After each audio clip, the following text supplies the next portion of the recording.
The entire gym went silent when the famous black belt shoved a 12-year-old boy backward and laughed.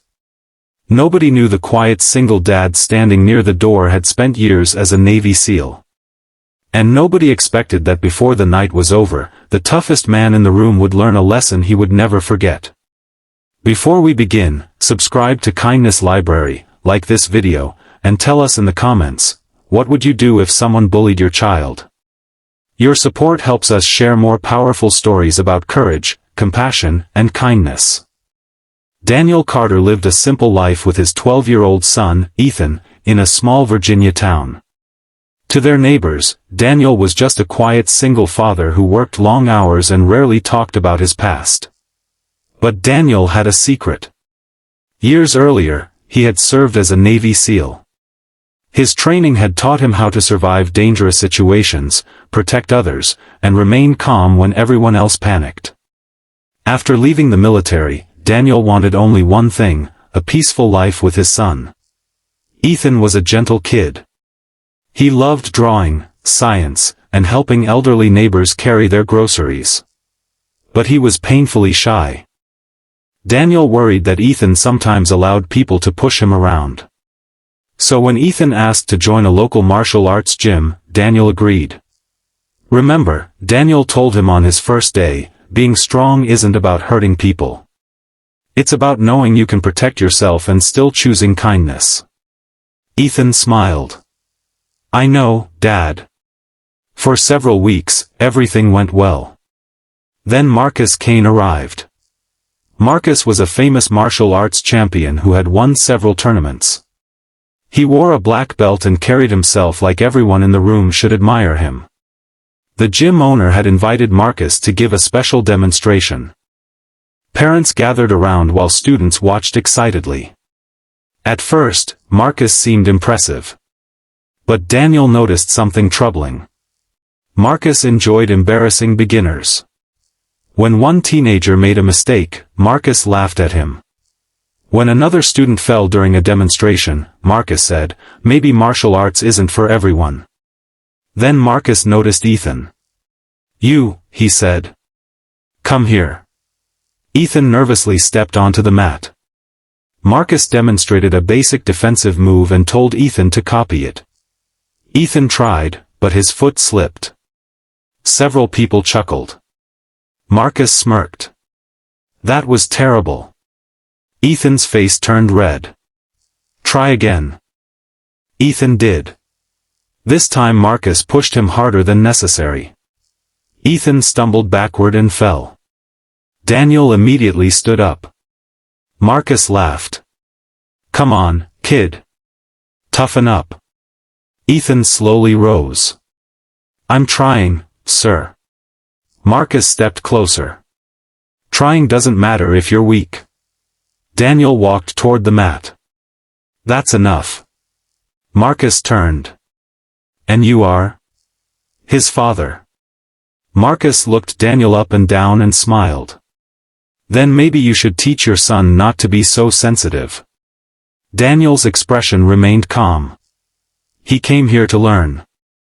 Not to be humiliated. Marcus laughed. You think you can teach me how to train fighters? No, Daniel replied. But I can remind you how to treat a child. The room became silent. Marcus clearly didn't like being challenged. He stepped toward Daniel. You want to show everyone how it's done? Daniel shook his head. I didn't come here to fight. Marcus grinned. Afraid? Daniel looked at Ethan. His son was watching him carefully. Daniel remembered every lesson he had taught him about courage.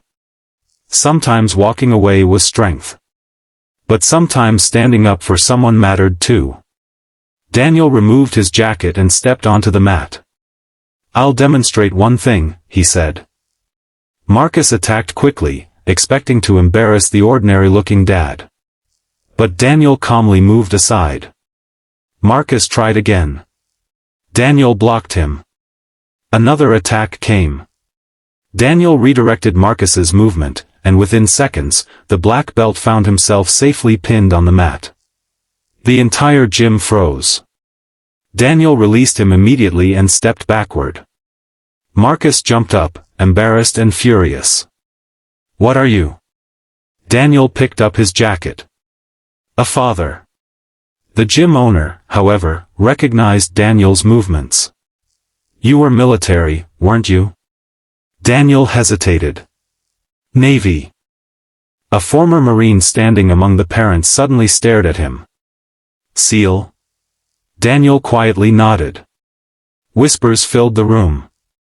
Marcus's expression changed. But Daniel didn't smile or celebrate. He walked toward Marcus and offered his hand. Marcus stared at it. "You could have made me look like a fool," Marcus muttered. Daniel shook his head. "That wasn't the point." "Then what was?" Daniel looked toward Ethan. "My son needed to see that real strength doesn't require humiliation." Marcus lowered his eyes. For the first time that evening, the champion had nothing to say. Then Ethan surprised everyone. He walked toward Marcus. "Mr. Kane?" Marcus looked at him. Ethan swallowed nervously. "You're really good at martial arts. I still want to learn from you. Maybe you could teach without making people feel small." Marcus stared at the boy he had embarrassed. Something inside him seemed to break. "I'm sorry, Ethan." He turned toward the other students. "I'm sorry to all of you." From that day forward, Marcus changed the way he taught. He became patient with beginners.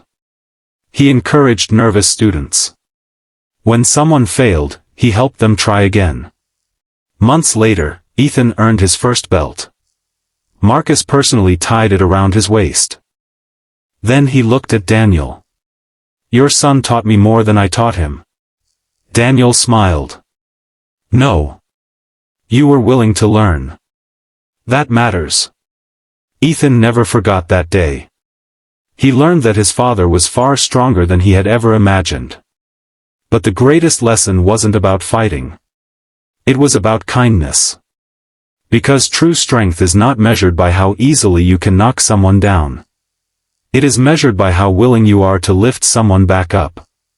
And sometimes the strongest person in the room is the one who has every reason to hurt someone, but chooses compassion instead. So wherever you go, remember Daniel and Ethan. Stand up for people who cannot stand up for themselves. Protect without becoming cruel. Forgive when someone sincerely wants to change. A small act of kindness may not look powerful. But sometimes, it is the most powerful thing of all.